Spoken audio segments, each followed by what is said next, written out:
कांग्रेस की मुश्किलें कम नहीं हो रही है। एक तो कांग्रेस कानून तोड़ती है और कार्रवाई होने पर कांग्रेस के नेता बीजेपी पर निशाना साधने लगते हैं। कांग्रेस का सारा पैसा राहुल गांधी को लॉन्च करने में खर्च हो रहा है, लेकिन राहुल गांधी की सियासी लॉन्चिंग नहीं हो पा रही है और कांग्रेस आर्थिक रूप से कंगाल हो रही है। दर्शकों, कांग्रेस के पास तनख्वाह देने के लिए पैसा नहीं है, ऐसा हमारा नहीं, कांग्रेस के नेताओं का ही कहना है।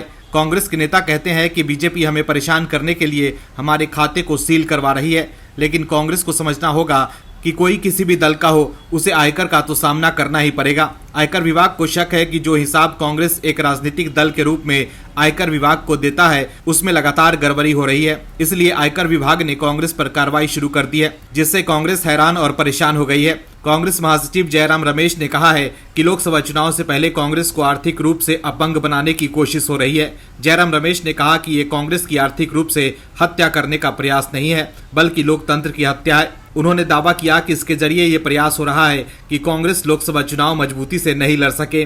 बता दें कि कांग्रेस ने दावा किया है कि आयकर विभाग ने उसके 3 खातों से अवैध रूप से 65 करोड़ रुपए निकाल लिए, जबकि रिटर्न से जुड़ा मामला पहले ही अदालत में लंबित चल रहा है। एक्स पर एक पोस्ट में कांग्रेस नेता अजय माकन ने कहा है कि राष्ट्रीय राजनीतिक दलों को आयकर का भुगतान करने से छूट दी गई है, हालांकि उन्हें कर रिटर्न दाखिल करना पड़ता है। उन्होंने पूछा कि क्या सत्तारूढ़ बीजेपी भी आयकर जमा करती है।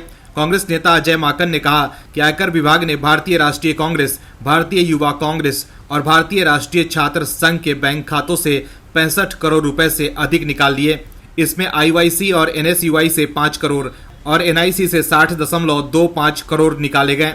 माकन ने आगे कहा कि क्या राष्ट्रीय राजनीतिक दलों के लिए आयकर का भुगतान करना आम बात है? नहीं। क्या बीजेपी आयकर का भुगतान करती है? नहीं। फिर भी कांग्रेस पार्टी को 210 करोड़ रुपए से जुड़े आयकर मामले का सामना क्यों करना पड़ रहा है? अजय माकन ने आगे कहा कि हैरानी की बात यह है कि मामला अभी अदालत में लंबित है और आयकर विभाग अपनी कार्रवाई कर रहा है। हमारी उम्मीद अब न्यायपालिका पर है। अगर जांच एजेंसियों की कार्रवाई अनियंत्रित रही तो लोकतंत्र खत्म हो जाएगा। गौरतलब है कि पिछले सप्ताह कांग्रेस ने आरोप लगाया था कि कर अधिकारियों ने उनके मुख्य बैंक खाते को फ्रीज कर दिया है। दरअसल आयकर विभाग ने पिछले दिनों 210 करोड़ रुपए की रिकवरी की मांग का हवाला देते हुए कांग्रेस के प्रमुख खाते को फ्रीज कर दिए थे। हालांकि बाद में आयकर अपीलीय अधिकरण ने अगली सुनवाई होने तक उनके खातों पर से रोक हटा दी थी। Bureau report, OMH news. और भी वीडियोस देखने के लिए चैनल को सब्सक्राइब करें और बेल आइकन को दबाएं।